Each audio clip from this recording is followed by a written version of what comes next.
Hola, ¿cómo están? Bienvenidas, bienvenidos a una nueva jornada de CNN Prime. Vamos a estar aquí en el estudio con uno de los miembros de la comisión experta analizando estos momentos críticos para el proceso constituyente, ahora que va a volver en un tiempo más a manos de ellos, de los expertos, este anteproyecto. Pero hay muchísimas noticias de último minuto en Estados Unidos. Hay noticias de la economía, hay también, por supuesto, noticias de la política y más que vamos a analizar porque comienza CNN Prime y estos son los titulares. El Pleno del Consejo Constitucional rechazó el inciso que buscaba elevar de 35 a 40 años la edad mínima para ser presidente o presidenta de la República. Pese a que la norma había sido impulsada por la oposición, fue rechazada con las abstenciones de 5 consejeros de la UDI y de sus pares de Chile Vamos. Densas fumarolas rojas emanaron esta mañana desde el volcán Villarrica. Tanto el gobierno como las autoridades locales llamaron a la tranquilidad frente a la actividad del macizo y reiteraron la orden para evacuar la zona de exclusión. Aquellos que no quieran dejar el radio de 8 kilómetros van a ser notificados por los municipios sobre los riesgos de permanecer en ese lugar. División en el oficialismo genera manifestación convocada para este sábado en favor del presidente de la República, Gabriel Boric, mientras el Frente Amplio aseguró que adherirá al evento que se va a realizar en la Plaza de la Constitución. Desde el socialismo democrático acusaron desconocer la movilización y aclararon que tienen otras actividades ese día. Y en temas internacionales, un juez de Nueva York declaró como responsable de fraude financiero al expresidente Donald Trump y además a 2 de sus hijos mayores. Se trata de un caso civil que va a ser juzgado la próxima semana y que se suma a las 4 grandes imputaciones que pesan sobre el candidato republicano a la reelección de 2024. Bueno, todo esto y mucho más, aquí comienza CNN Prime.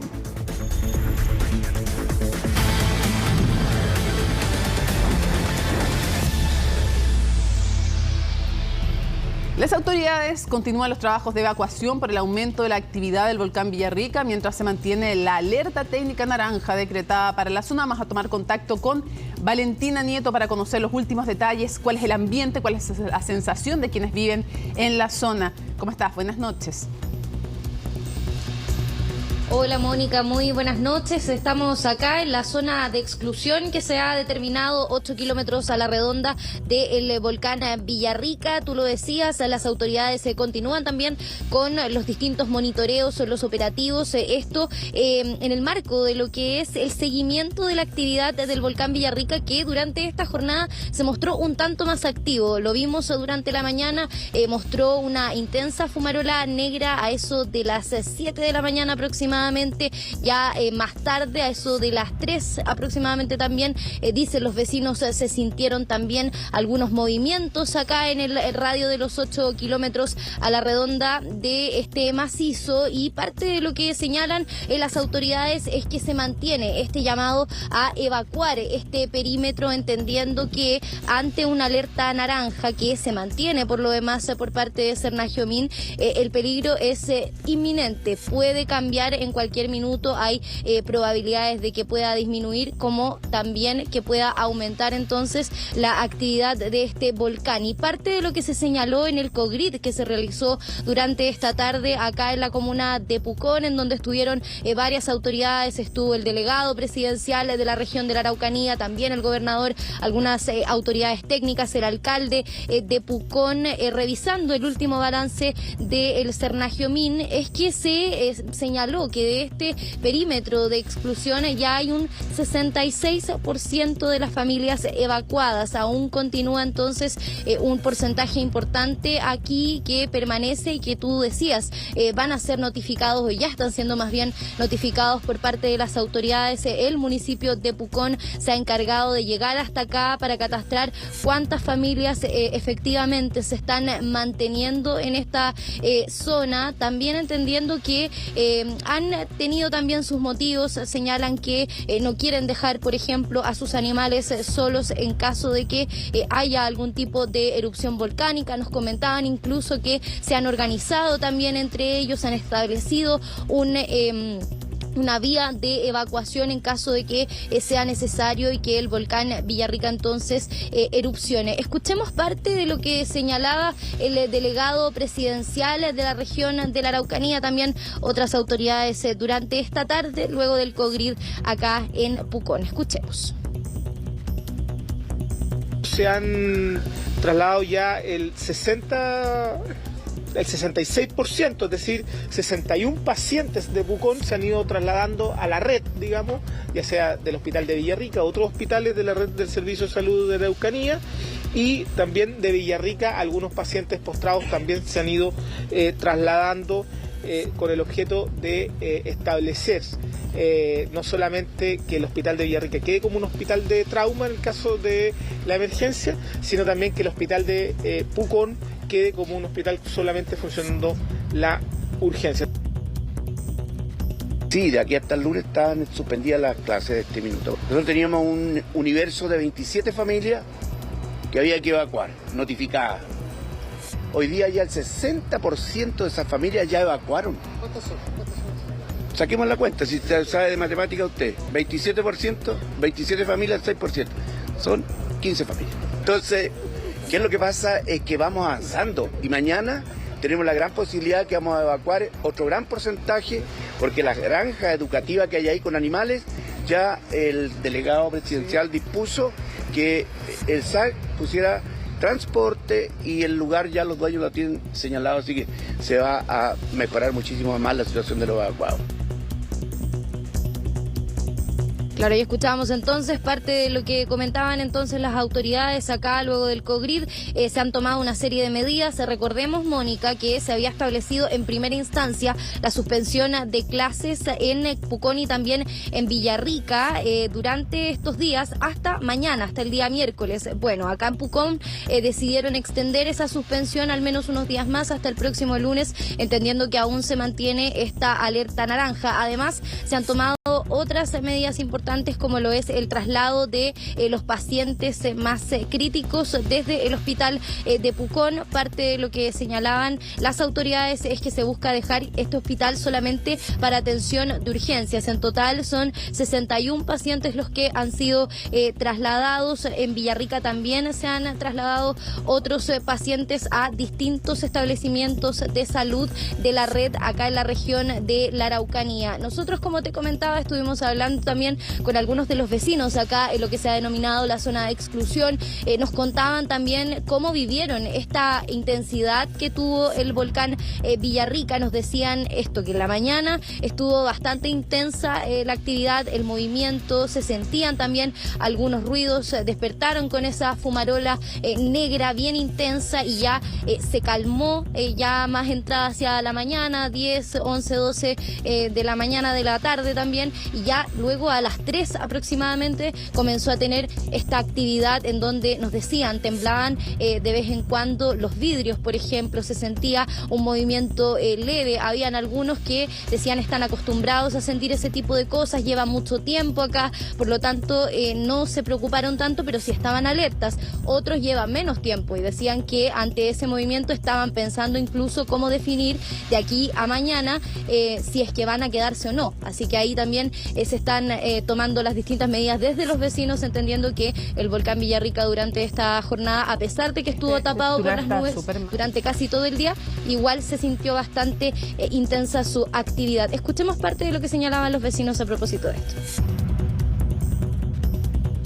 Hoy día hemos visto lugares de evacuación. Es un coihue que está como a 200, 300 metros de acá, que tiene como 600 años. Ese es uno de los puntos de encuentro donde nos vamos a ubicar. Y también un cerro que está un poco más allá, que hoy día cronometramos como 8 o 9 minutos en vehículo. Preocupados porque se aumentaba y seguía aumentando, si había que tomar la decisión de irse. Lo que sí, ya tenemos la camioneta listo con todo lo del salvataje, ropa, latas de comida, cosas así que hay que tener por cualquier emergencia, pues hay que estar preparado. Pues. Nosotros tenemos experiencia con este volcán, a Dios gracias nunca nos ha pasado nada, tenemos un lugar seguro que decía el vecino, que es el coihue que está ahí, que durante la historia de este volcán nunca ha pasado por ahí. Entonces estamos seguros que vamos a estar bien. Claro, ellos ahí entonces dicen que se han organizado entre los vecinos para que en caso de cualquier emergencia, si es que el volcán Villarrica erupciona, aumenta su actividad, entonces tenga también un protocolo de acción. Han establecido incluso una zona de evacuación en caso de cualquier cosa, pero también han habido otras reacciones desde las autoridades a propósito de lo que ha sido este despliegue acá en la región de la Araucanía, concentrado principalmente en la comuna de Pucón. Han llamado a la calma, pero sí a tener precaución, porque entendiendo que se trata de una alerta naranja, hay que estar atentos a los canales de comunicación formal. Se les ha pedido también a las personas que revisen constantemente, sobre todo aquellas que decidieron quedarse en este perímetro de exclusión de los 8 kilómetros a la redonda del volcán Villarrica, que puedan estar atentos, así cambia la situación, y a tener responsabilidad. Es verdad, esta situación es muy incierta, hay un 50% de probabilidad de que aumente esta alerta a roja, como también hay un 50% de probabilidad de que baje a amarilla. No hay certezas respecto a lo que va a pasar en los próximos días, por eso es tan importante también estar bien informados respecto a cómo va evolucionando. Escuchemos también parte de lo que señalaban otras autoridades, el gobernador, por ejemplo, de la región de la Araucanía, comentando respecto a esta alerta naranja que durante esta jornada se decidió mantener por parte del Cernagiomín. Escuchemos. Se mantiene esta alerta, ¿cierto?, técnica naranja. Y una alerta técnica naranja lo que hace es un llamado a la prevención y no al pánico. Yo creo que lo que estamos viendo hoy día, cómo ustedes están cubriendo esta noticia, es muy importante, porque aquí la información es la clave para que la gente pueda tener una buena reacción. Mucho se hablaba de que llegan informaciones que a veces alarman a la ciudadanía, y aquí lo que tenemos que hacer es actuar con responsabilidad. Yo creo que tenemos que estar sumamente claros y no nos podemos perder de eso. Estamos en nuestra región de la Araucanía ante uno de los volcanes, nuestro volcán Villarrica, uno de los más activos del mundo. Es una situación en la cual la gente de esta zona sabe que son situaciones que son posibles y son probables, pero lo principal aquí es decir a los vecinos y a la ciudadanía es que hay que mantener la calma. Primero hay que señalar que hay una diferencia en este parámetro que es muy importante, ¿verdad? Porque la alerta naranja de Cernagiomín habla respecto de la condición del volcán, la condición de la actividad del volcán. Sin embargo, las alertas del sistema público, como la alerta que hoy día está en un nivel amarillo, tiene que ver con el nivel de preparación y las gestiones que están asociadas a esa condición técnica del volcán. Por lo tanto, hoy en Chile nuestro sistema nacional de alerta solamente tiene 3 colores: verde, o la alerta temprana preventiva, que muchas veces hablamos de ella, ¿cierto?, antes de que ocurran estos eventos; la alerta amarilla, y luego tenemos la alerta roja. Claro, importante hacer esa precisión, Mónica, porque se puede confundir un poco estos colores de los que se habla. Desde Senapred se mantiene esta alerta amarilla, solo existen 3 niveles: verde, amarillo y rojo. Ahora, por la situación del volcán Villarrica, se mantiene en amarilla, pero desde el Cernagiomín han activado esta alerta naranja, que se trata de una alerta más bien técnica, entendiendo el monitoreo que se está realizando desde el volcán. Están constantemente revisando, emitiendo también los informes cada cierto rango horario de cómo se va comportando. Lo importante es que, decía las autoridades, hay que tomar esto con mesura, entendiendo que es una emergencia, pero sin sobrealarmarse. Atentos sí a lo que va a pasar durante las próximas horas. Es esperable que el volcán Villarrica, entendiendo que está con alerta naranja, tenga esta actividad que de vez en cuando muestre esta fumarola negra, pero lo importante es que en caso de que cambie la situación, las personas puedan hacer caso a las autoridades. Durante esta jornada incluso se estuvo mejorando lo que es la señalética en Pucón, por ejemplo, reforzando con algunas luminarias para que en caso de que si pasa algo en la noche, las personas puedan evacuar y tengan sus vías bien señalizadas. Así que se están disponiendo todos los esfuerzos. ¿Tú dirías que en general esas vías de evacuación, importante lo que tú decías de luminarias más claras, porque si hay alguna emergencia, obviamente que nadie quiere que sea así, pero hay que estar preparado en cualquier eventualidad?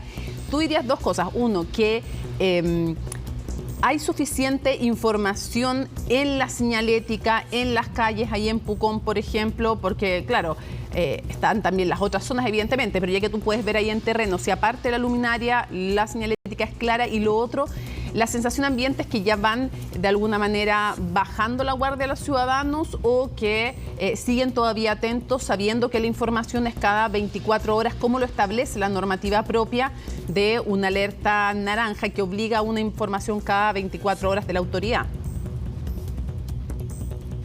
Mira, Mónica, la verdad es que los vecinos están bastante tranquilos con todos los que hemos podido conversar. Ellos nos comentan que están acostumbrados a la actividad del volcán Villarrica. Ellos también han establecido de alguna manera una suerte de cultura volcánica. Saben por dónde tienen que evacuar, saben cuáles son las vías, pero de todas maneras la autoridad ha hecho el trabajo de reforzar el llamado a que hay establecidos algunos caminos. Eso sí, hasta el día de antes de ayer, el día lunes aproximadamente, esta señalética quizás era un tanto difusa para alguien como nosotros que no vivimos acá. Veíamos una línea verde pintada en el piso y no entendíamos a qué hacía referencia. La gente de acá sí sabe, pero ahora con estas señaléticas que se han instalado, la idea es que todos quienes estén acá, si son turistas por ejemplo, sepan también que por ahí tienen que evacuar. Así que la sensación es de tranquilidad.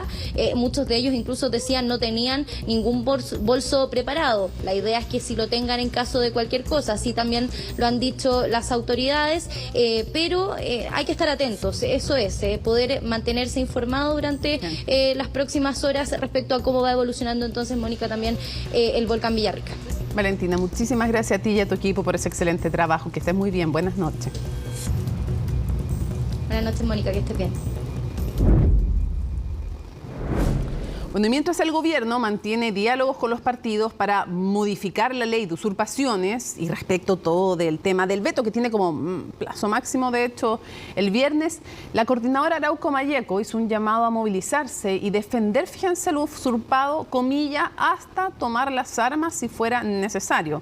Francisca Cárdenas nos amplía sobre esta situación, una declaración inaceptable, armas que ya han tomado, de hecho, obviamente, y delitos que se han cometido en el contexto también de lo que ellos pretenden reivindicar como una causa política, pero que la verdad no tiene nada que ver con una causa así de mapuches, que como toda causa tiene que ser ejercida a través de medios legales y legítimos.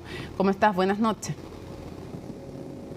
¿Qué tal, Mónica? ¿Cómo estás? Muy buenas noches. Sí, una ley de usurpaciones que ha generado distintas reacciones, no solo en el mundo político, sino que también ahora, como tú lo comentabas, fue la coordinadora Arauco Malleco la que a través de un comunicado llamó, digamos, a defender los territorios, las ocupaciones que ellos tienen y también incluso a usar las armas si es que es necesario con respecto al avance y a propósito también de lo que ha ido avanzando, digamos, en términos legislativos, la ley de usurpaciones, que ha generado bastante debate en el mundo político, pero particularmente con respecto a este comunicado de la CAM. Dice que manifiestan con orgullo que no se ha perdido ni retrocedido ni un metro y tampoco ni una hectárea en territorio recuperado, dicen ellos, y bueno, que defienden hasta las últimas consecuencias lo logrado tanto en el plano territorial, político y cultural mapuche, señalando que van a usar las armas incluso si es necesario con respecto al avance de esta ley. Pero en cuanto a esto, hay varias reacciones. Hay que decir, Mónica, que ya está casi listo lo que es el veto presidencial. Hemos podido acá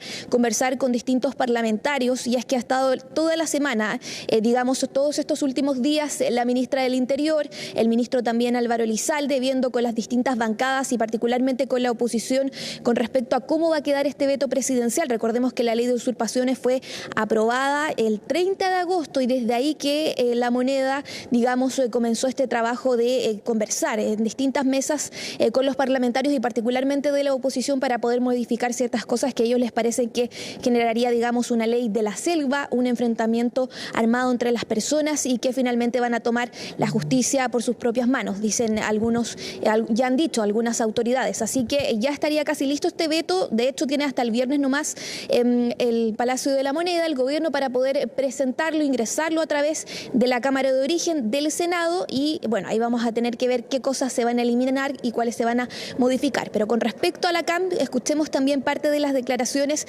que dieron hoy distintos parlamentarios con respecto también a este llamado a usar las armas en cuanto al avance de la ley de usurpaciones. No me llama la atención que una orgánica radicalizada terrorista esté por mantener e incrementar la usurpación de terreno, y es precisamente por aquello que hoy día más que nunca necesitamos un proyecto de ley de usurpaciones para que esas personas estén privadas de libertad, para que esas personas puedan ser detenidas. Hoy día esas personas que reivindican las usurpaciones no pueden ser detenidas y mantienen el control de terrenos que han sido usurpados a familias honestas y pacíficas que viven con el dolor constante de la violencia y el terrorismo en la macrozona sur. Yo lamento que en Chile, con las necesidades que tienen todos los sectores políticos y sociales, hay algunos grupos que están impulsando la violencia como arma para poder relacionarse con el Estado. Yo creo que es el momento que en la macrozona sur impere el diálogo, imperen las ideas de paz y no estos llamados a la violencia, particularmente de un grupo y de grupos armados en la macrozona sur que han usado la violencia para proteger incluso a bandas criminales, al crimen organizado. Bueno, Mónica, decirte que en cuanto al trámite legislativo se necesita mayoría simple para poder aprobar lo que es este veto presidencial, esta herramienta legislativa que va a contener las distintas observaciones del presidente, del gobierno con respecto a lo que es esta ley de usurpaciones. El veto puede ser aditivo, es decir, tener más texto con respecto al contenido de lo que es esta ley que no alcanzó, digamos, a ser promulgadas, le están haciendo estas observaciones. Puede ser supresivo, que es lo que ha generado también división en el mundo político, si es que, por ejemplo, se elimina lo que es la legítima defensa privilegiada, que está combinada con la flagrancia permanente, que es algo que también genera división y también críticas, al menos desde el Partido Comunista, o digamos puede ser sustitutivo, que es la opción que más se ha visto por parte de La Moneda, que es, digamos, cambiar, modificar algunas frases de lo que es al menos los puntos que generan más debate de esta ley. Pero todo indica que se va a eliminar lo que es la legítima defensa privilegiada, que es lo que más ha generado también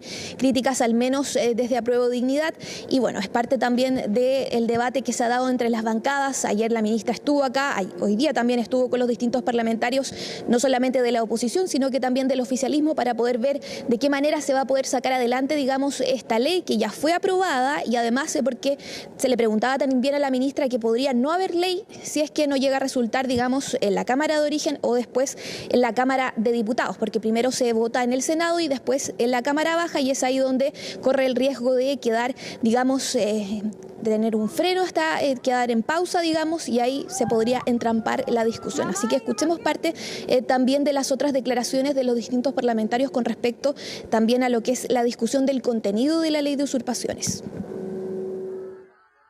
Aquí vamos a ver qué actitud va a tomar el gobierno el día de mañana cuando, en primer lugar, ya se haya aprobado la ley a pesar del veto que ellos hayan presentado, porque espero que el gobierno actúe razonablemente y no altere el corazón del proyecto, que es, ¿no es cierto?, que sea un delito la usurpación y que además tenga, que sea un delito permanente. Con ello permitiría actuar de mejor manera a las policías y al propio gobierno para poder llevar adelante todo lo que significa evitar las usurpaciones. La ley de usurpaciones para nosotros es una ley que genera conflictos a la hora de ver cómo se han llevado a cabo distintas formas de resolver las tareas importantes que requiere Chile, que tienen que ver principalmente con el acceso a la vivienda, con la demanda territorial que han ejercido las comunidades desde tiempos inmemoriales, y eso al menos para nosotros como bancada también es algo que vamos a considerar. Por eso aprobamos este veto que se le va a entregar o que se va a poder poner en esta ley, porque también coincide con nuestra línea del haber rechazado esta misma ley que va en directo desmedro de quienes hoy día más lo necesitan. Bueno, ¿qué se ha logrado, Mónica, hasta el momento en términos legislativos de estas conversaciones privadas entre La Moneda y también los distintos parlamentarios, al menos de la oposición? Primero, se dice que se podría eliminar entonces lo que es el tema de la legítima defensa privilegiada. Se van a también definir mecanismos para los actos violentos y no violentos, que es lo que pide el Partido Comunista con respecto a las partes más críticas, digamos, de lo que es esta ley de usurpaciones, pero en lo que no hay todavía definiciones y que es el paso que falta para que se ingrese este veto presidencial por parte del gobierno es las multas y presidios. ¿Cómo van a quedar definidas finalmente las multas, digamos, o los presidios, los delitos, digamos, el catálogo de delitos con respecto a lo que es esta ley de usurpaciones? que desde un comienzo y también desde que se aprobó, digamos, en la Cámara de Diputadas y Diputados, es que el gobierno ha puesto también sus críticas con respecto a lo que podría suceder si es que las personas toman la justicia con sus propias manos en cuanto a las usurpaciones y ocupaciones también ilegales en territorio nacional. Así que vamos a quedar atentos a eso, Mónica, a cómo va a estar planteado este veto presidencial que se tiene hasta el viernes, digamos, es el plazo para la moneda para que se pueda ingresar, digamos. Misma fecha también del límite máximo para ingresar el presupuesto, por lo tanto no se sabe si se va a hacer junto, se va a adelantar una cosa o la otra. Claro, lo decía Carolina Toá, la ministra del Interior, en Tolerancia Cero, en su momento cuando estuvo en nuestro panel, y nos señalaba básicamente que ya no hay problema con que la usurpación sea un delito permanente, o sea, con el concepto de flagrancia. Es la unión de aquel hecho, de aquella idea o técnica legislativa, más la legítima defensa privilegiada, lo que puede hacerlo complejo. Entonces, pareciera ser más bien con lo segundo, donde va a haber mayor trabajo de veto, más que con la flagrancia, que eso sí habría un acuerdo transversal para que se mantenga. Y claro, de acuerdo a cuánto se intervenga esta ley, es la reacción que van a tener también los parlamentarios y en general la comunidad política. Vamos a ver qué ocurre con aquello. Seguimos súper atentos hasta que esté el texto para ver qué discusión finalmente se realiza en torno a él. Muchísimas gracias por la información. Buenas noches. Buenas noches. Bueno, la Corte de Apelaciones de Arica señaló tener la infraestructura y medios necesarios para realizar el juicio contra los gallegos. ¿Quiénes son los gallegos? Bueno, es el grupo que es un brazo operativo del Tren de Aragua, esta peligrosa organización que está en varios países, que nace en Venezuela, pero se expande en nuestro continente. Esto todo en respuesta a la solicitud del fiscal de la zona para trasladar el juicio contra los 44 imputados a Santiago por motivos de seguridad. De ello nos cuenta en su nota Daniela González. CNN tuvo acceso a este centro penitenciario del estado de Aragua, mejor conocido como la cárcel de Tocorón. Entre piscinas, juegos infantiles, puestos de comidas y hasta un zoológico. Así vivían los integrantes del Tren de Aragua en la cárcel del Tocorón, Venezuela. Todo eso allá adentro es la famosa gallera, como un mini zoológico. Pero hace algunos días, en una redada, varios de los integrantes del Tren de Aragua huyeron con destinos desconocidos. Los gobiernos de 6 países están activando los protocolos de seguridad para evitar el ingreso de Niño Guerrero. Este es el líder del Tren de Aragua. Héctor, el Niño Guerrero, está prófugo. En varios países ofrecen recompensas por el líder del Tren de Aragua, un peligroso criminal buscado por homicidio, secuestro y terrorismo. Lo más preocupante es que este sujeto podría estar en Chile. Ya se está realizando una investigación conjunta con los gobiernos de Venezuela, Chile, Colombia, Perú, en pro de identificar a estos grupos que están operando en estos países y con la finalidad también de capturar al líder de esta organización. Entonces yo creo que eso es un avance que es importante porque pues es justamente una de las cosas que yo creo que había dificultado la desactivación de esta organización en distintos países donde está operando, como los ya mencionados. En Chile, el Clan de los Gallegos es el brazo operativo del Tren de Aragua. Se han asentado en la zona norte del país cometiendo horrorosos crímenes, como enterrar vivas a sus víctimas. De hecho, hay 44 miembros de la organización criminal imputados. Sin embargo, la Fiscalía local dice no estar preparada para avanzar con la causa, por lo que plantearon la posibilidad de trasladarla a Santiago, posición que encontró apoyo en algunas autoridades locales. Claramente la región no se encuentra en las condiciones de seguridad en el juzgado de garantía ni en el juzgado de tribunal oral en lo penal. Por lo tanto, es necesario que frente a más de 40 imputados, más de 50 testigos con reserva de identidad, se deba trasladar con las medidas de seguridad necesarias a la región metropolitana esta audiencia de juicio. Evidentemente, la región tiene que hacer frente a esto y este juicio no se puede dilatar más. La centralización colabora para una mejor resolución. Con eso evitas fomentar las amenazas, también la corrupción.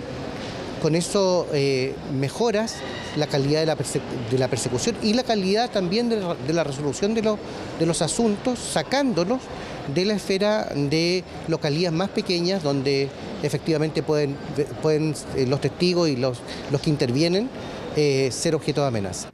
Durante este martes, la Corte de Apelaciones de Arica se pronunció al respecto. Descartó tal posibilidad, ya que considera que existen los medios y la infraestructura para hacer el juicio de los gallegos en dicha ciudad. Como Poder Judicial nos hemos reunido en forma periódica con estos intervinientes y hemos logrado obtener los medios y la infraestructura necesaria para desarrollar de manera óptima las audiencias en un ambiente adecuado, pese al alto número de imputados que tiene esta causa y la complejidad de los delitos por los que se les ha acusado. Estos criminales arriesgan las más altas penas del Código Penal chileno. El problema es que todavía muchos de los integrantes de los gallegos no han sido encontrados. Preocupan las redes de apoyo y de organización de la banda transnacional, que hoy tiene integrantes en toda Latinoamérica, con algunos prófugos desde el mismísimo Tocorón, la cárcel y centro de operaciones del Tren de Aragua en el continente.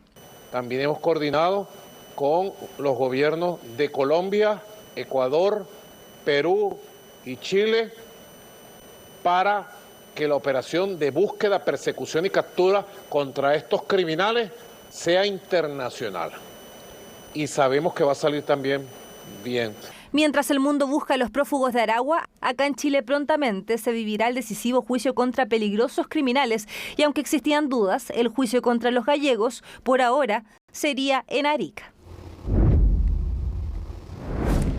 Y una inédita manifestación a favor del presidente Gabriel Boric ha sido convocada para este sábado en las cercanías de La Moneda, una actividad organizada por agrupaciones ciudadanas y a la cual se han sumado partidos, pero no todos, del oficialismo. Los detalles con Belén Saldías.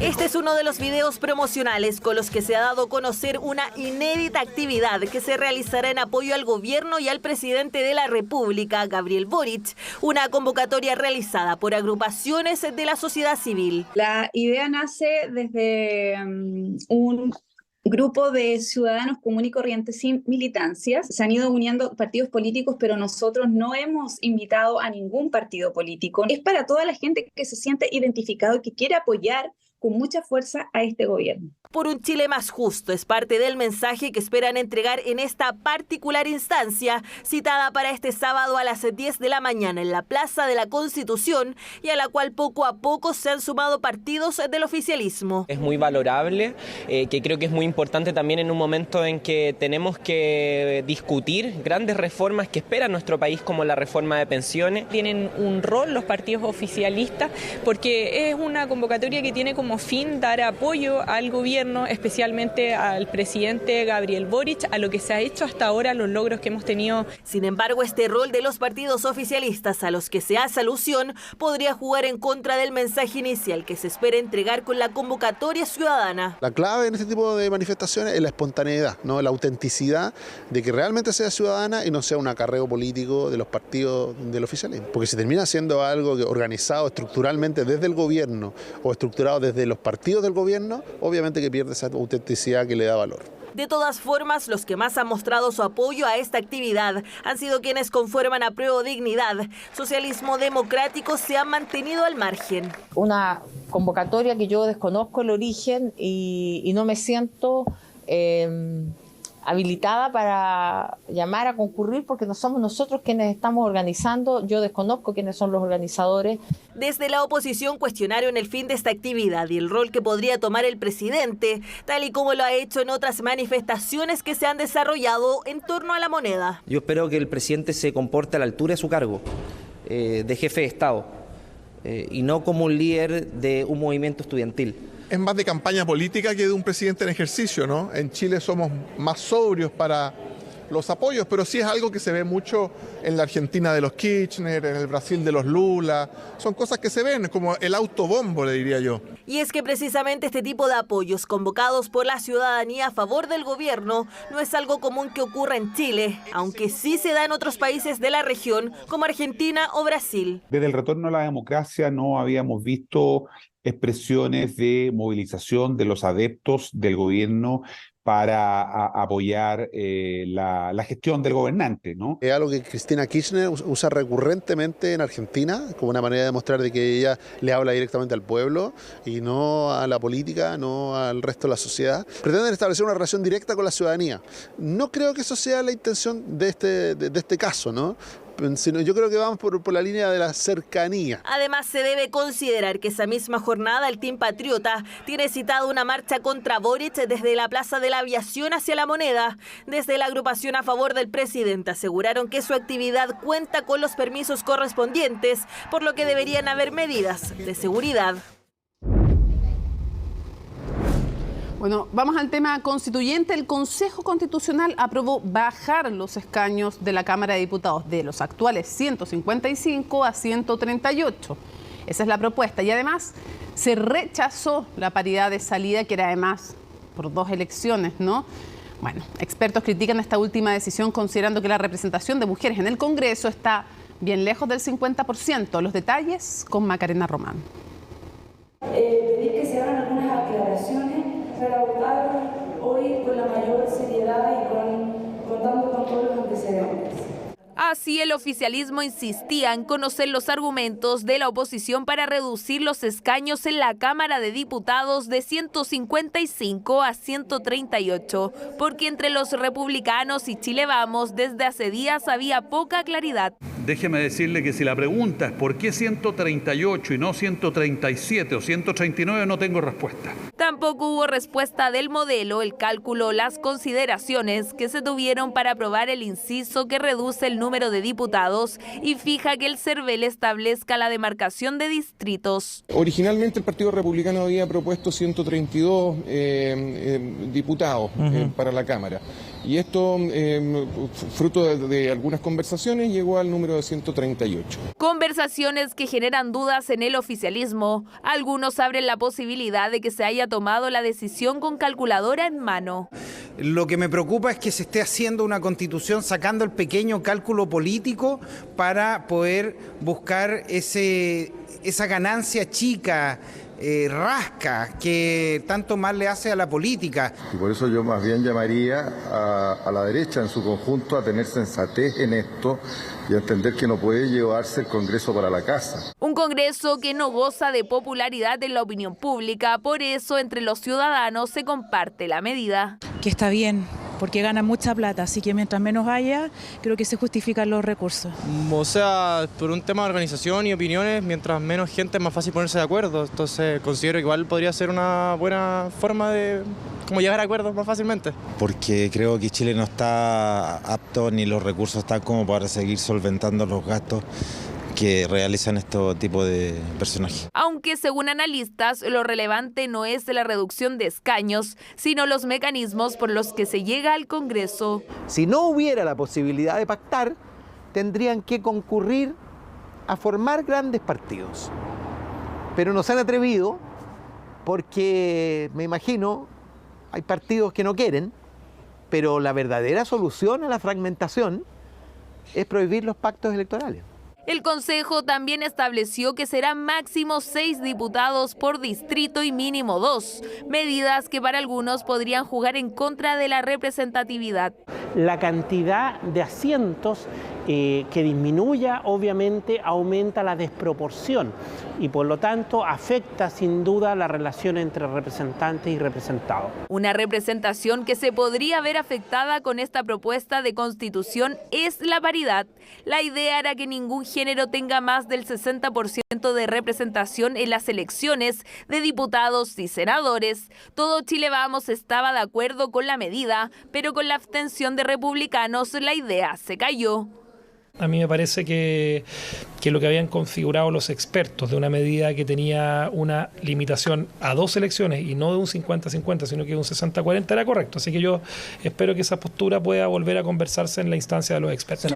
En Chile la representatividad de la mujer siempre ha sido baja. Por el Congreso han pasado 4.049 parlamentarios desde su creación hasta el 2020. De ellos, solo 109 han sido mujeres. Lo que ocurre es que las candidatas se ponen para cumplir la norma, pero se ponen de una manera tal que eso no signifique quitarle cupo a los candidatos hombres. Y entonces las mujeres van en los distritos menos competitivos, donde el partido sabe que no va a elegir a la candidata. Desde el 2017 que en Chile se exige que el 40% de los candidatos a elecciones parlamentarias sean mujeres. Sin embargo, se está lejos de una representación igualitaria. El 35% del total de integrantes de la Cámara de Diputados es mujer y en el Senado el porcentaje solo llega a 26. Sí.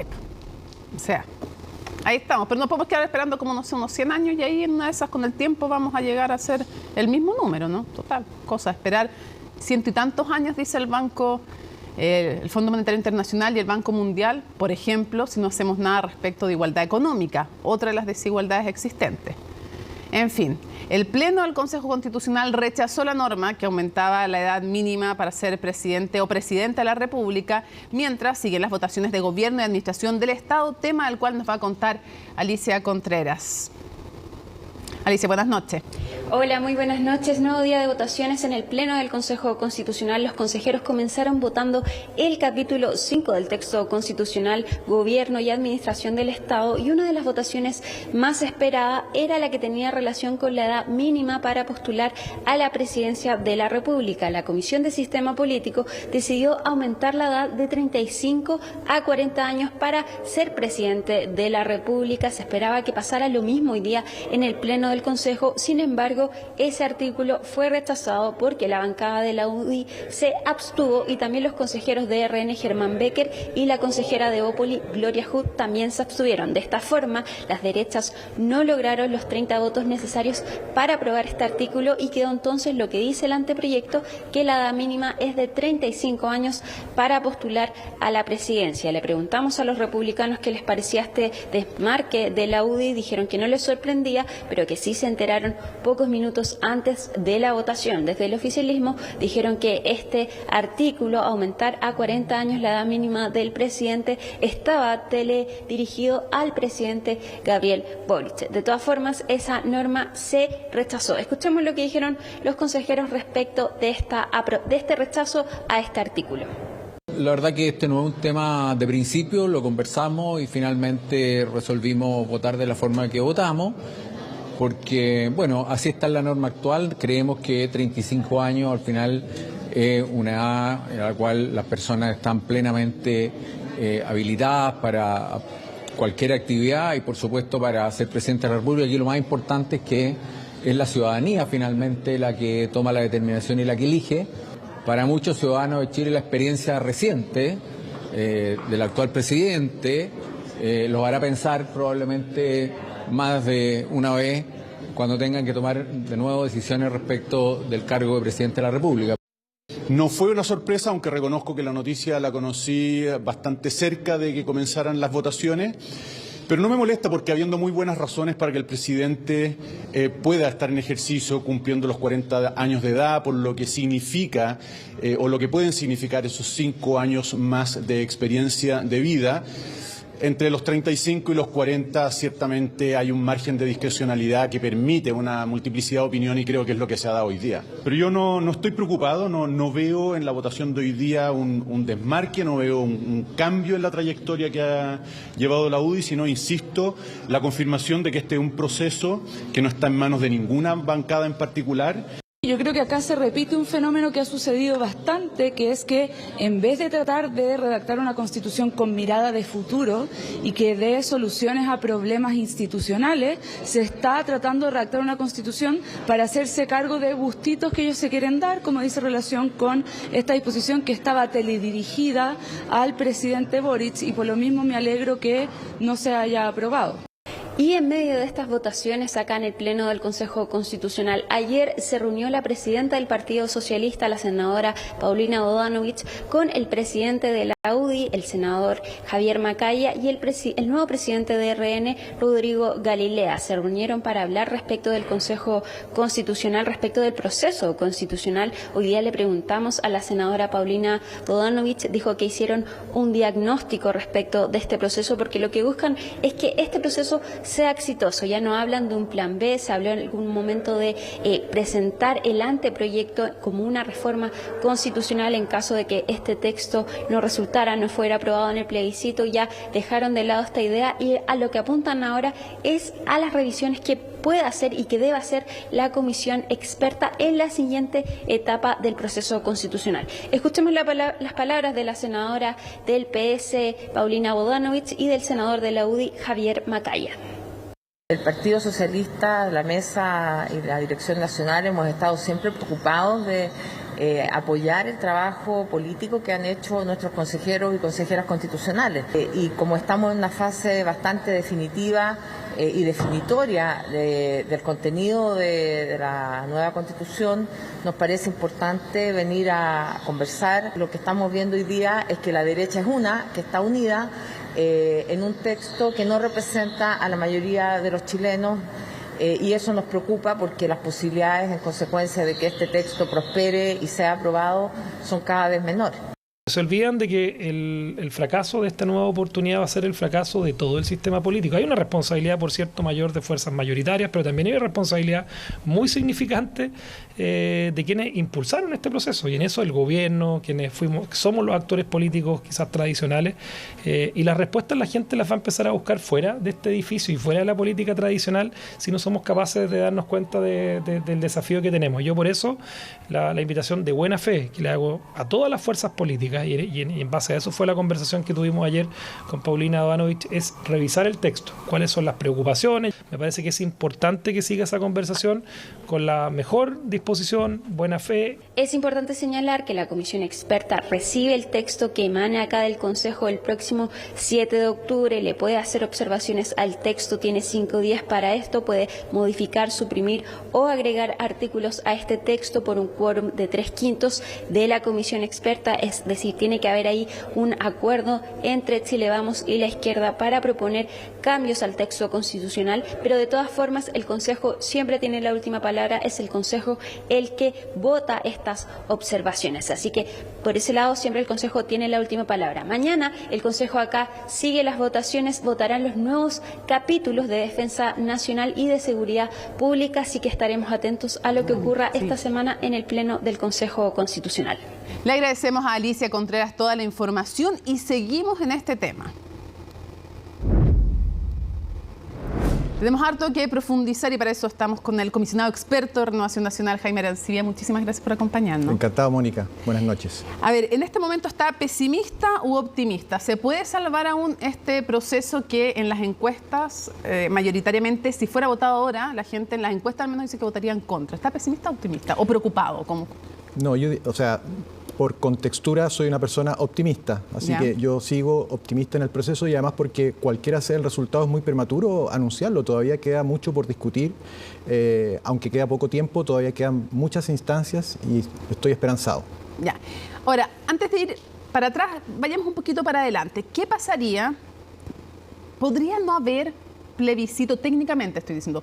Si es que, porque hay una norma que dice que para que sea aprobado en el Pleno, después de que pase a ustedes, los expertos, se resuelva, haya o no comisión mixta, pues tiene que llegar de nuevo al Pleno. Sí. Si no hay 30 votos, sí, no hay texto. Es un punto bastante teórico, yo creo que no va a ocurrir. Sí. Eventualmente uno podría hacer esa lectura de que si hay un bloqueo de 30 votos, nos quedamos sin texto, no hay nada que plebiscitar. Pero hay que considerar también que el Comité Técnico de Admisibilidad tiene la posibilidad de pronunciarse no solamente respecto de normas que infrinjan las bases, sino que también cuando se produzcan omisiones respecto de las mismas. O sea, al menos esta es mi interpretación, no le he dado tantas vueltas. Teóricamente uno podría pensar de que nos podemos quedar con una constitución para plebiscitar que contenga al menos las 12 bases. Mínimamente desarrolladas. Pero ¿cómo? Y tampoco creo que sea el caso porque recordemos que hay muchas normas que ya han sido votadas por unanimidad y yo creo que al menos esas normas tendrían que permanecer. Pero en teoría existe la posibilidad de que si no se juntan 30 votos, pudiera no haber texto. Es una interpretación. ¿Usted cree que no podría afirmarlo técnicamente con total certeza. ¿Usted cree que tendría que pasar por la Comisión de Admisibilidad aquello? Es que existe la posibilidad, pero al Comité de Admisibilidad hay que requerirlo. Y si no están los votos para requerirlo, efectivamente ahí ya se fortalece aún más la tesis. ¿Cuántos votos se necesitan para requerir? ¿3/5 para requerir la Comisión de Admisibilidad? No, entiendo que 10. 10. Pero con 10 es fácil, es mucho más fácil de juntar. Así es. Si no hubiera esos 10 votos y no se requiriera, se fortalece esta tesis de que pudiera no haber texto. Ahora, estamos claros que si no hay texto, no hay plebiscito, eso sí. Si no hay texto, no hay plebiscito. Ya. Efectivamente. Ok. Ahora, vamos de nuevo para atrás. Lo que hace pensar, aunque esto ya saliéndose del libreto, ¿sí? que a mí, a estas alturas, naturalmente no hay nada que hacer, pero a mí me hubiese encantado quizás, somos todos generales después de la batalla, que la pregunta que se hubiese hecho en la papeleta en diciembre hubiese sido, ¿usted prefiere la Constitución que está proponiendo el Consejo o la vigente? En vez de decir apruebo o rechazo la que está. Porque habría sido un buen modo de ponerle término a esto definitivamente validando la vigente. Entiendo. O pronunciándose a favor de la que se está proponiendo. ¿O prefiere el texto de los expertos o prefiere la propuesta? Esa habría sido otra alternativa, con tres preguntas. Sí, o con 2. Sí. Ahora, en su momento nadie confiaba en que los expertos por sí mismos pudiesen promover algo que tuviese tal nivel de adhesión como lo tuvo. ¿Cree usted que no hubo tanto apoyo al trabajo que ustedes hicieron o no había tanta fe en lo que ustedes estaban haciendo, no? No, yo creo que no es un tema de fe. Ya. Si el proceso está diseñado para que lo que hagan los expertos tenga validación democrática, el verdadero partido se produce con los consejeros democráticamente elegidos, que son los verdaderos representantes de la ciudadanía. Sí, pero me refiero a que usted se los miraba con harta sospecha y desconfianza. Sí, éramos nombrados por el Congreso. Claro. Indirectamente teníamos la validación democrática del Congreso, pero nada comparado con un consejero elegido en forma democráticamente para validar el texto de los expertos. Sí, de alguna manera ustedes sorprendieron con la adhesión que logró su trabajo. Sí, la verdad es que la razón por la que se logra esa adhesión también hay que entender es la composición de fuerzas al interior de la comisión experta, porque más allá de que nos unía todo el carácter de experto, ninguna fuerza podía imponerse por sí misma con respecto a la otra, y eso obligó necesariamente a moderar las posiciones hasta llegar a un consenso. Y en ese sentido, la mayoría lograda por republicanos, no mayoría absoluta, porque no pueden aprobar nada ellos solos, pero sí pueden vetar cualquier cosa ellos solos, sí. ¿Ha sido un elemento negativo? No, yo diría que no. Primero porque ese veto yo no lo he visto ejercer prácticamente en ninguna norma. A lo mejor me estoy equivocando y las normas que han sido aprobadas, la verdad es que han sido aprobadas por los 2/3 de la derecha en conjunto con Chile Vamos. Pero no hizo esta composición de la cual resultó finalmente el Consejo, no obligó como sí obligó la comisión experta a negociar. Sí. Lo que pasa es que yo creo que hay que distinguir ahí, es un juego más bien de carácter político. Yo creo que el texto que está saliendo del Consejo, a diferencia de lo que salió de la Convención, es una constitución clásica. Ahora, las constituciones clásicas, herederas de la tradición constitucional chilena, pueden ser neutras o más neutrales, como puede ser el texto de los expertos, o pueden haber tenido, si la composición hubiese sido distinta, tintes de izquierda, o puede tener tintes más de derecha. Pero la verdad es que, como lo está teniendo ahora. Como lo está teniendo ahora, pero desde un punto de vista técnico yo no podría decir que es una constitución que no está validada técnicamente, porque la discusión es más bien política. No, y hay, de hecho, toda la legitimidad de haber ganado la elección. El punto es si es partisano o no, como han dicho muchos, incluso desde la centroderecha. Evelyn Matei dice que están escribiendo con otro, y lo ha dicho, por ejemplo, Hernán Larraín de Bópoli, decía con corbata, pero es más o menos lo mismo que la convención, con buenos modales, pero es más o menos lo mismo en el sentido que están escribiendo una constitución partisana. Sí, yo no creo que está lejos de compararse al texto de la convención y efectivamente para nadie es un misterio que en este minuto, como se está produciendo la aprobación de normas, tiene tintes de derecha, pero la verdad es que esa apreciación, desde un punto de vista técnico, como experto, yo digo, para mí sigue siendo una constitución válida técnicamente sin perjuicio de que a la hora de mirarla efectivamente tiene tintes más de un sector político. Pero ¿qué le da más estabilidad a una constitución? ¿El que sea neutra como la que presentaban los expertos, ustedes, o que sea con tintes de izquierda o con tintes de derecha?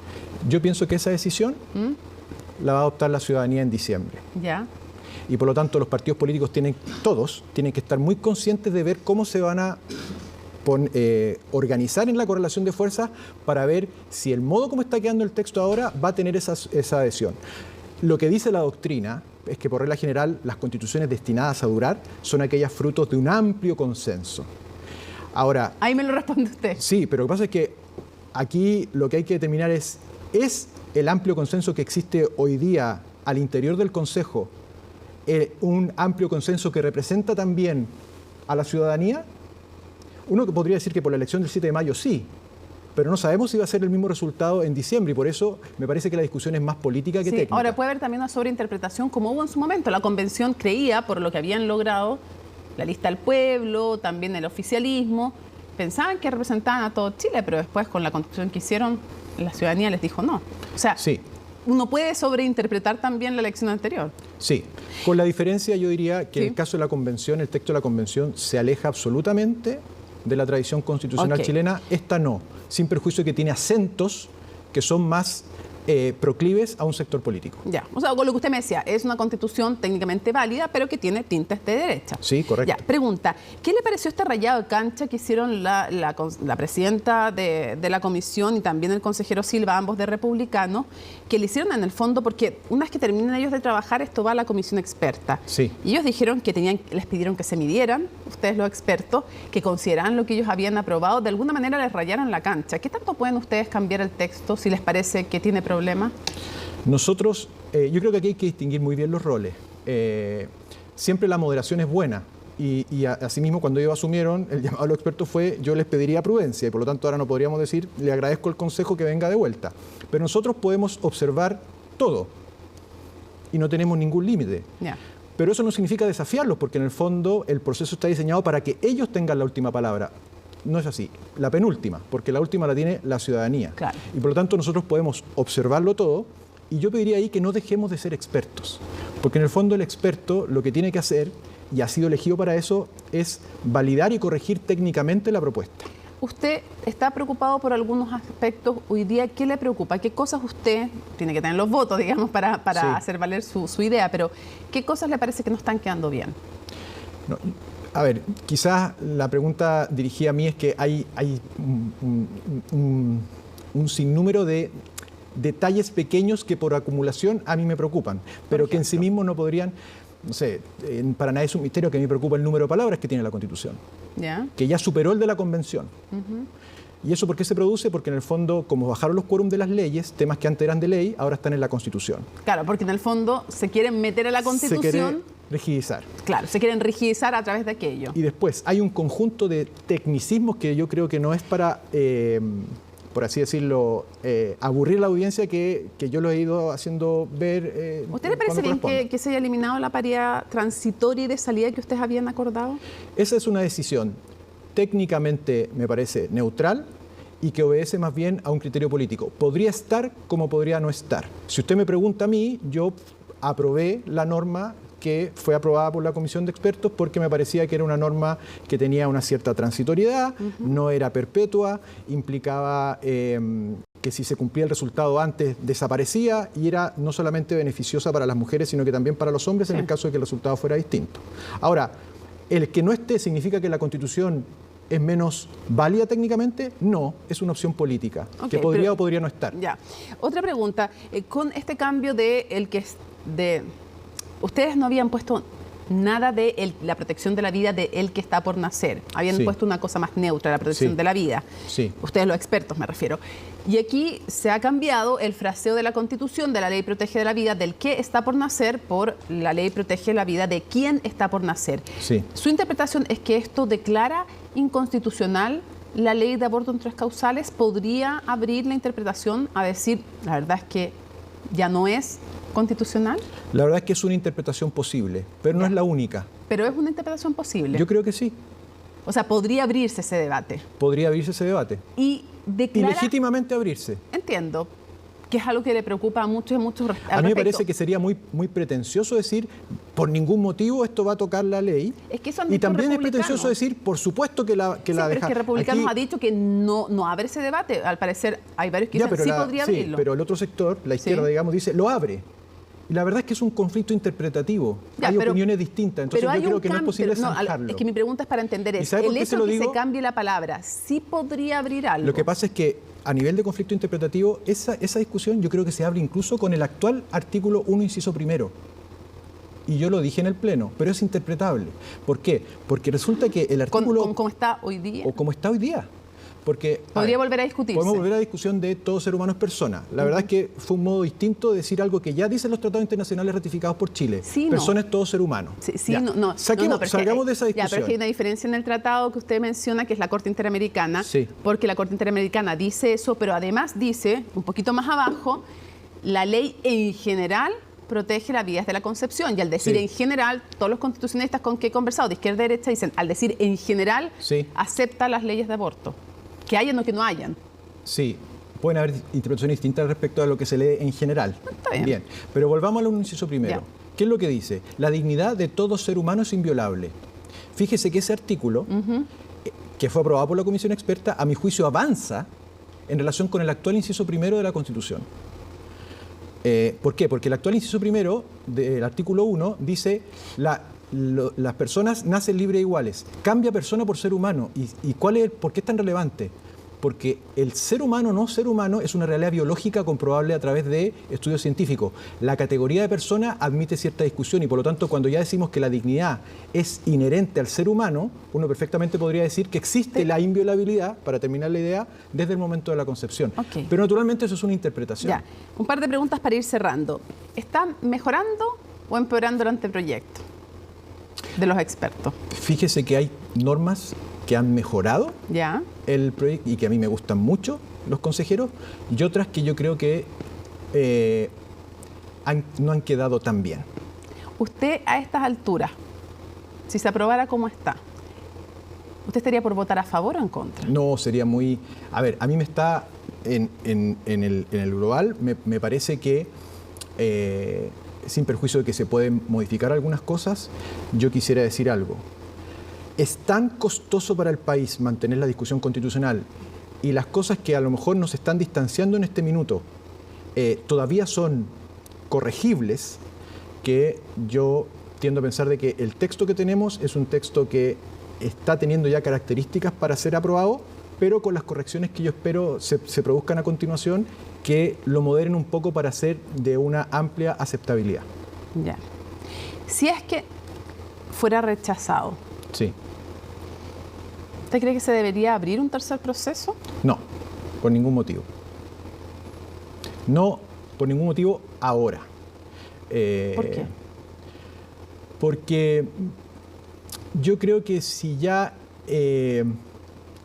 la ciudadanía ha dicho que no a una constitución anterior, y esta que yo diría que sigue la tradición constitucional chilena tampoco, lo propio es que quizás este Parlamento o el Parlamento que venga termine por desarrollar un trabajo constitucional. ¿Sabe lo que...? ¿No le gustaría esta idea que entre el proyecto de los expertos y ese sea el que debata el Parlamento? Sí, es una posibilidad, pero yo le ofrezco otra. A ver. Que para la elección del próximo Parlamento, nosotros, de alguna manera, a nivel normativo, digamos que el próximo Parlamento va a ser un Parlamento constituyente. Y por lo tanto, cuando usted elija al parlamentario que venga, usted sabe que lo está validando no solamente para dictar leyes, sino que también para escribir una constitución. Entiendo. Y no habría duda de la legitimidad democrática de ellos para sacar adelante una constitución. Cierro con una última pregunta. Hay una discusión si es que, como se está redactando, porque ustedes hicieron lo que se llama técnicamente una constitución habilitante. Es decir, que dejaba al Parlamento muchas discusiones sobre salud, educación, pensiones. Lo que se está haciendo ahora, más bien, es una constitución en que ya se dictan ciertas cosas más del área chica de esos temas. Entonces, hay unos que dicen la verdad, y bueno, ayer lo reconocían en el programa en Aquí se debate, el republicano Parchiesi, por ejemplo, decía efectivamente, hay proyectos como de reforma que plantea el presidente Gabriel Boric de pensiones que no serían constitucionales. O incluso el de la expresidenta Bachelet o el expresidente Piñera tampoco serían constitucionales con lo que se está aprobando. Se dejan fuera del debate parlamentario y ya del debate constitucional ciertos proyectos o ideas de país con lo que se está aprobando hoy día, y eso es bueno o no. Habría que ir viendo tema por tema, pero me parece que si nosotros hemos elegido democráticamente a un consejo para que dicte una constitución, es obvio después que después que se dicte una constitución hay leyes que pasan a ser inconstitucionales y otras que no. Yo no sé si necesariamente las que hoy se dicen que van a pasar a ser inconstitucionales van a serlo, pero en el fondo lo propio de un proceso constitucional cualquiera democráticamente elegido es que cuando uno le diga con lo que estás aprobando va a quedar inconstitucional esto y esto, la respuesta es sí y qué. Estamos haciendo una constitución en democracia. Ya, pero los ciudadanos tienen que saber, por ejemplo, que esos proyectos serían inconstitucionales. Claro, pero eso naturalmente va a haber personas que le van a decir que es inconstitucional y otras que no, porque normalmente todo eso entra en el juego de la interpretación. Ya, bueno, Republicanos reconoce que la solidaridad en pensiones sería inconstitucional, digo, para cerrar. Yo fíjese que no tengo esa opinión. No. Okay. No, perfectamente, porque las cotizaciones perfectamente podrían ir a un destino de ahorro o a un destino de reparto a través de la ley. Y en materia de contribuciones, yo creo que sí, lo que podría haber sido es decirlo en un mensaje o de un modo mucho más constitucional, que en el fondo es, no habrá impuesto al patrimonio. No meterse en lo otro, ok. Muchísimas gracias por habernos acompañado en CNN Prime. Quedan tantas cosas para conversar, pero lo haremos en otra ocasión. Muchísimas gracias. Mónica, muchas gracias. Vamos a otras materias. Una nueva preocupación en el mundo es el rebrote del virus Nipah, que tiene síntomas similares al COVID, pero también diferencias importantes. ¿Cuáles son? ¿Nos tenemos que alarmar? ¿Nos tenemos que preocupar? Camila Guía nos cuenta más. A primera vista, estas imágenes seguro nos traen recuerdos de la reciente pandemia del COVID-19, pero se trata de otra cosa.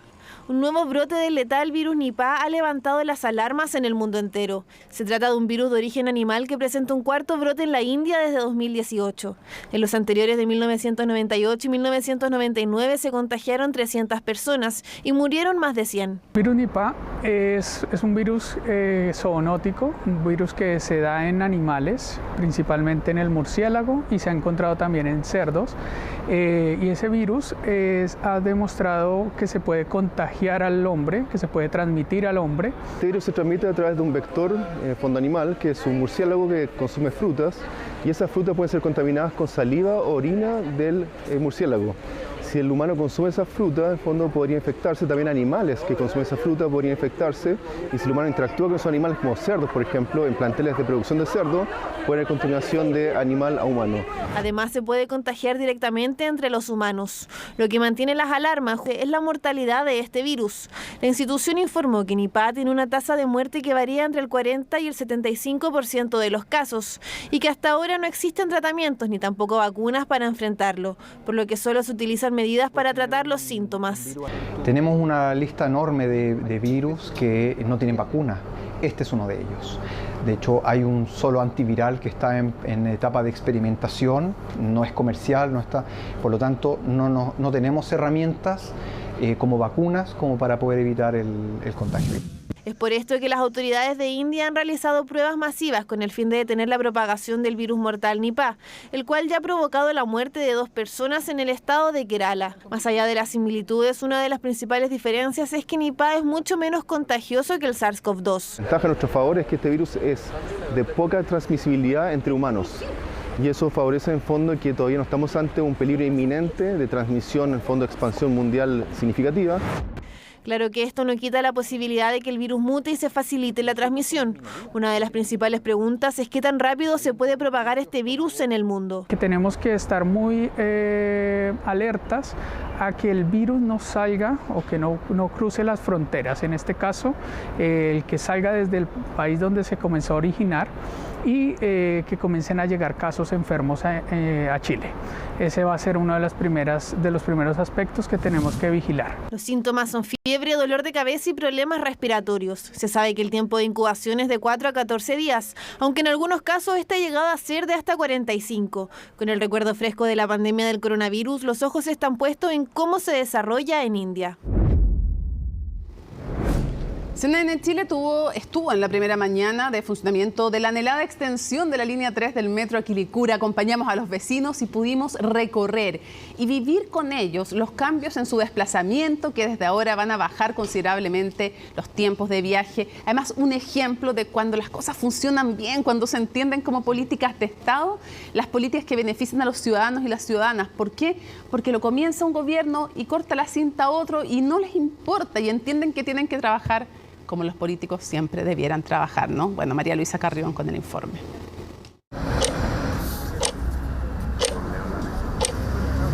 ¿Cuánto se demora el trabajo? Casi 1 hora. ¿Y dónde trabaja? En Antonio Vara. Yo llevo esperando esto casi 30 años. y me siento orgulloso.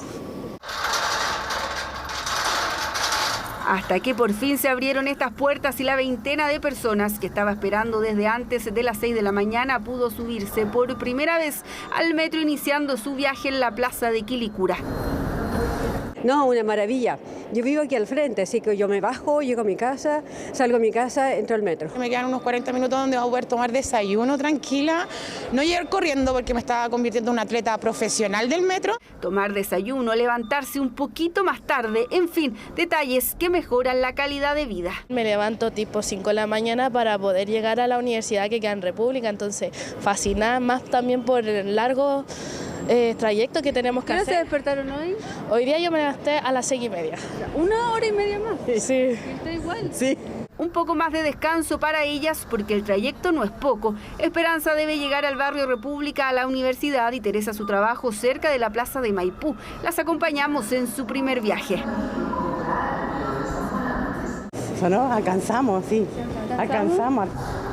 ¿La mañana fue distinta o no? Sí, la verdad es que sí. Ni nos dimos cuenta cuando llegamos acá al metro. De verdad, es impresionante. Es que además la nueva estación le queda más que bien ubicada. A pocos minutos de su casa no es necesario ni siquiera un bus de acercamiento. ¿Usted hasta dónde llega ahora? Hasta Plaza de Armas. Plaza de Armas. ¿Y ahí combina con la línea 5 hacia Maipú? Hacia Maipú, sí. ¿Y usted? Yo desde de acá hasta Universidad de Chile y hago combinación en San Pablo, hasta República. Próxima estación, next station, Los Libertadores. Mira, aquí yo recién tenía que tomar aquí metro. ¿Hasta acá llegaba en micro? Aquí llegaba en micro recién. ¿Cuánto se demoraba de su casa acá? De mi casa acá, media hora, sí, 20 minutos. ¿Y ahora llevamos ni 5? Nada, pues nada. Y fue en esta misma estación que el lunes se enteró que abriría la extensión de la línea 3 cuando se topó nada más y nada menos que con el presidente Gabriel Boric. Yo dije, no, ¿qué anda haciendo? Y después una señora me dijo, no, es que van a inaugurar, me dijo, por eso que anda el presidente. Van a inaugurar el metro, pero si era para octubre. Yo pensé que era fines de octubre. ¿Se enteró ayer cuando vio el presidente? Claro, pues si ahí me enteré, pues no tenía idea. Cierre de puertas. Seguimos el viaje, todavía ni llevamos 30 minutos arriba del metro y ya parece haber más buenas noticias. Entro a las 9:30, y nunca llego a la hora. Llego un cuarto para las 10, a veces llego a las 10. Pero hoy sí se logrará. No, ahora ahora me van a aplaudir cuando entro. Y con esa misión en mente continuamos el rumbo. Próxima estación, next station, Plaza de Armas. Combinación A, transfer to, línea 5, line 5. Estamos llegando ya a Plaza de Armas. ¿Cuánto tiempo hubiera tardado este trayecto? Media hora, de más. ¿Y ahora llevamos qué? 15 minutos, nada más. 15 minutos. Ya, perrita, te dejo. Te amo, chao. Cuídate.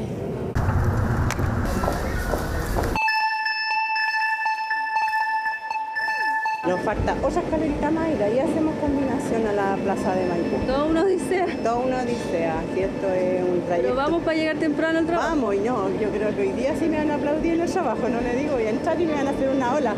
Combinación a línea 5 y seguimos el camino. 15 estaciones más tarde llegamos al destino. Son las 9:20. ¿Dónde estaríamos a esta hora? Yo creo que Quinta Normal. Y ya no estamos bajando. Ya no estamos bajando. Poco menos de una hora después, Teresa se bajaba del metro para ir a su trabajo. Se despertó 1 hora y media más tarde y todo indica que llegará antes sin que la reten una vez más. La vida va a cambiar todo, todo. Mejor calidad de vida, no voy a tener que andar apurada, corriendo. Corriendo porque se le pasó la micro, porque se tardó en llegar al paradero, porque había taco a la salida de Quilicura, tantos porque que todo indica no volverán. Llegó antes que abrieran la tienda. Sí, pues está cerrada la tienda, mira. Son las 9:25. Mira. ¿Primera vez que le pasa esto? Primera vez. Va a abrir la tienda. Voy a llegar a abrir la tienda. A ver si me abren por aquí. Y no la abrieron porque era ella ahora la que llegaba temprano, unos minutos antes de iniciar su turno en una tienda comercial. La mitad de su vida la ha vivido en Quilicura y 15 años lleva trabajando en Maipú. Ella es una más de los 200.000 vecinos de la comuna que están más que contentos con los beneficios que trae el tren subterráneo.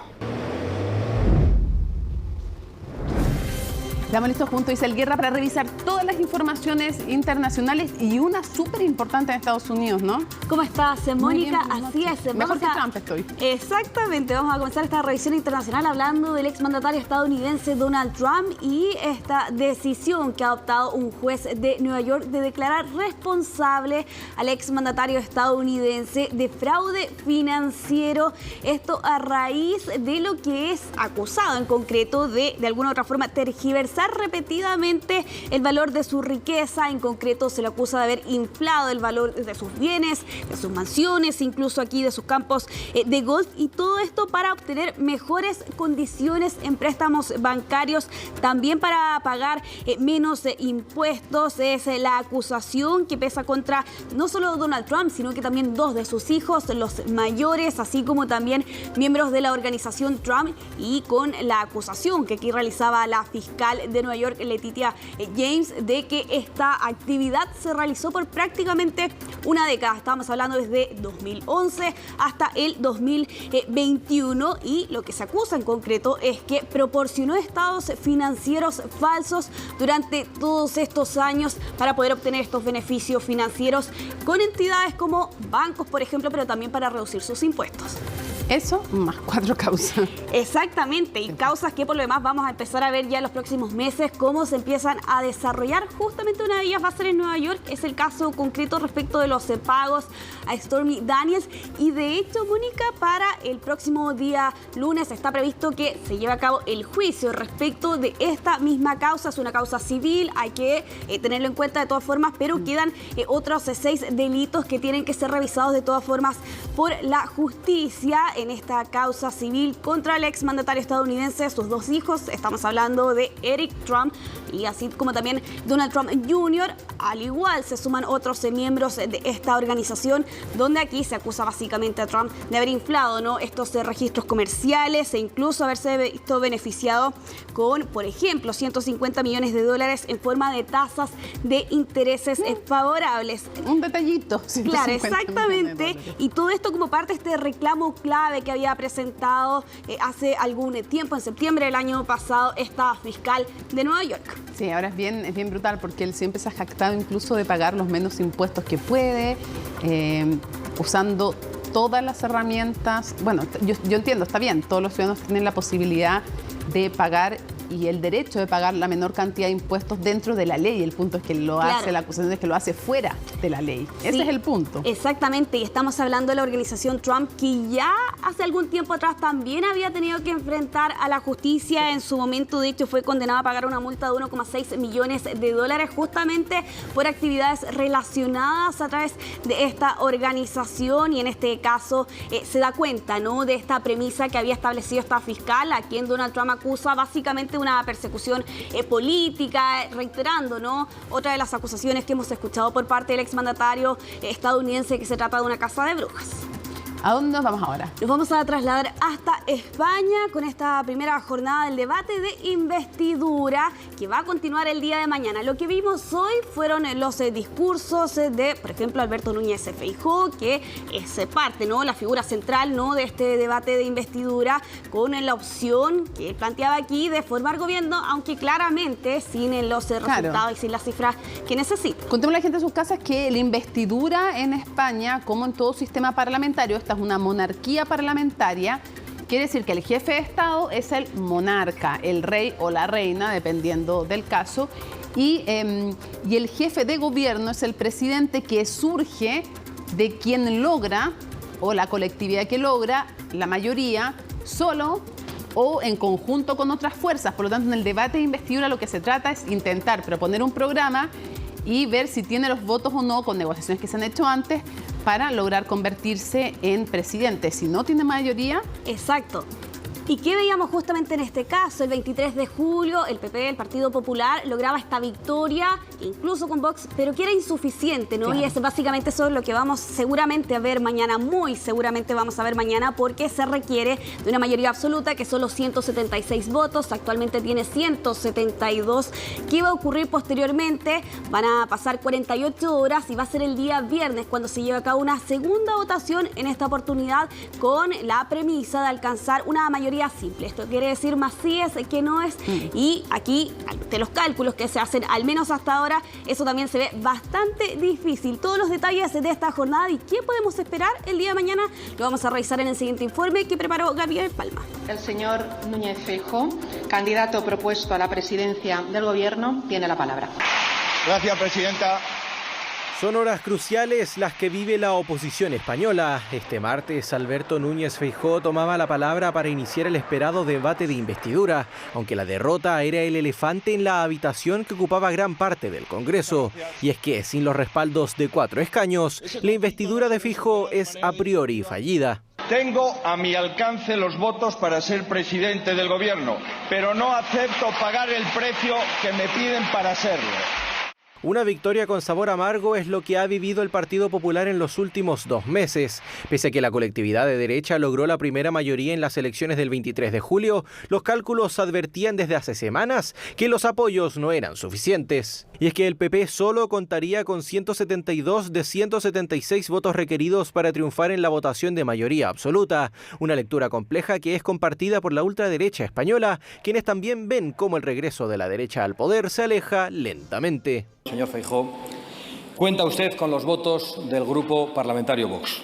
Aunque me temo que no van a ser suficientes, nosotros no vamos a incrementar la desesperanza de millones de españoles. Como parte de la sesión estaba previsto que Pedro Sánchez entregara su discurso, ya que se esperaba un duelo entre las dos figuras. Finalmente no ocurrió nada de eso. Sánchez envió a un diputado socialista. El argumento del PSOE es que España escuchará al mandatario cuando sea el momento de su propia investidura.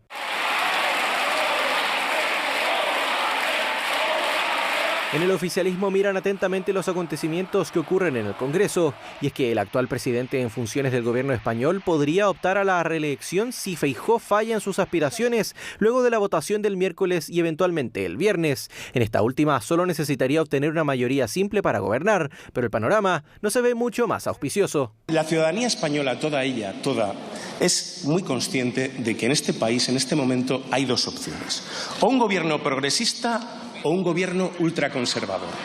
O un gobierno que sabe sumar o uno que solo sabe dividir. Esa es la realidad. Sin embargo, el PSOE y su coalición tampoco tienen una tarea sencilla de cara a una posible candidatura de Pedro Sánchez pensada para 2 meses más.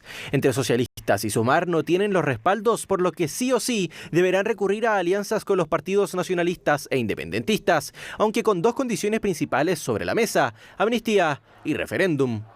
Feijóo fracasará en su intento de gobernar España, y será así porque Cataluña frenará la amenaza que suponían el PP y Vox. Los diputados independentistas del Congreso tienen la clave de la gobernabilidad del Estado, la condición indispensable de la amnistía. Pero este es solo el punto de partida. Ha llegado la hora de abrir paso para que Cataluña decida su propio futuro. Con todo esto, ¿qué tan posible es que Pedro Sánchez sea nuevamente elegido como presidente del gobierno ibérico? El Partido Socialista Obrero Español, junto con todos sus aliados, va a tener que saber cómo negociar con los partidos nacionalistas, aquellos que quieren la independencia de España. Es bastante complejo porque ceder hacia ellos significa, digamos, traicionar a la patria, desde el punto de vista de la unidad del Estado español. Este es el escenario político en España, uno que se ha tornado cada vez más turbulento desde el 29 de mayo, cuando Pedro Sánchez convocó a elecciones anticipadas, y que ahora corre el riesgo de que los españoles regresen a las urnas en enero próximo si el Congreso no logra elegir a un nuevo presidente. Habrá que ver qué ocurre el día de mañana y sobre todo el día viernes, porque si es que allí fracasa nuevamente esta votación, va a correr el calendario, son 2 meses. Allí nuevamente el rey Felipe VI tiene que proponer un nombre, podría ser eventualmente de Pedro Sánchez, quien podría enfrentarse justamente a esa decisión, pero claro, allí va a tener que depender de los partidos nacionalistas e independentistas catalanes. Claro, y el costo político que ello implica, pero bueno, vamos a ver por qué, de qué han negociado todo este tiempo, han negociado. ¿De qué han negociado exactamente? Se han dedicado a eso en estos últimos 2 meses. Tengo una pregunta para ti, Mónica. ¿qué podemos esperar del día de mañana? La verdad es que no podemos ver el futuro, pero la pregunta que queda entonces es ¿qué podemos, por ejemplo, pronosticar de aquí a 250 millones de años en más? Y esto a raíz de un estudio que ha determinado que este supercontinente, Pangea Última, podría significar la extinción de la humanidad. Es parte de las conclusiones que se han dado a conocer a través de la revista Nature Geoscience, a través de realizar modelos climáticos. ¿Se llama el supercontinente? Se llama Pangea Última y significaría, al menos en los pronósticos que realizan aquí con estos datos computacionales, que podría eventualmente significar la extinción de la raza humana, así como también de una parte importante de los mamíferos. Y esto a raíz de lo que determinan estos modelos climáticos para esa fecha, para el 250 millones de años más. Y esto porque se intensificarían los calores extremos. Esto además se suma a que los continentes se fusionarían. Esto generaría una serie de repercusiones, sería un clima extremadamente cálido pero no es y culpa seco. del pobre supercontinente, digamos. No, sí, también está ahí relacionado y esto tiene que ver, por ejemplo, con la actividad volcánica. Esto podría generar que aumenten los niveles de dióxido de carbono. Para esa fecha, 250 millones de años más, está previsto que el Sol tenga una potencia mayor, que ilumine con más fuerza. Eso también podría influir directamente en el clima del planeta y a eso además se suma que las temperaturas, Mónica, podrían llegar entre 40 a 50 grados en promedio y solo va a sobrevivir aquella especie que se haya adaptado para esas condiciones. Al menos hasta ahora este estudio determina que no lo sería el ser humano. No. Bueno, en fin, en eso nos adaptamos, no sé, inventamos algo, nos vamos a otro planeta, no sé. Exactamente. Okay, ya. ¿Con qué terminamos? Vamos a finalizar esta revisión internacional con un almuerzo bastante particular.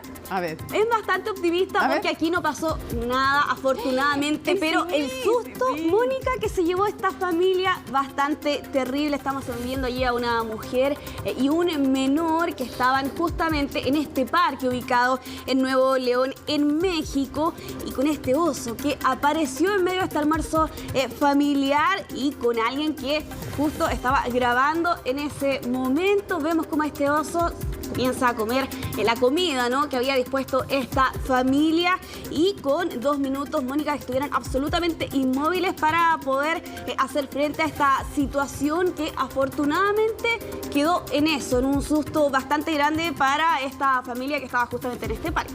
Se supone que lo mejor que pudo hacer es quedarse quieto. Sí. Porque si sales arrancando se puede alertar el oso y se lo puede sentir como una agresión. Ya, estupendo lo que hice, pero es que ya te da sangre fría. Sangre fría de esa mujer que por un lado contiene a este niño. Sí, también hay otra persona ahí que estaba en la mesa. Justamente esa es una de las recomendaciones que hacen desde este parque en México: no acercarse, mantener la calma, no hacer movimientos muy bruscos y permanecer allí hasta que, en este caso, justamente este oso finalmente se terminó yendo. Pero flaco el oso, pero qué susto, qué susto, y una sangre fría de las dos mujeres. Increíble. Del niño, la niña, como súper bien contenido y todo, pero se pasaron. Seguramente una historia que no van a olvidar nunca. No.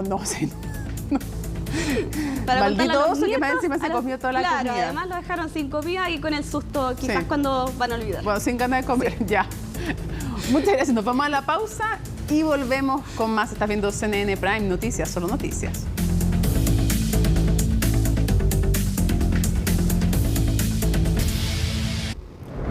Estamos terminando CNN Prime, pero no se separen de nuestra compañía porque viene CNN Tiempo y luego Futuro 360, si es que quedan en estupenda compañía.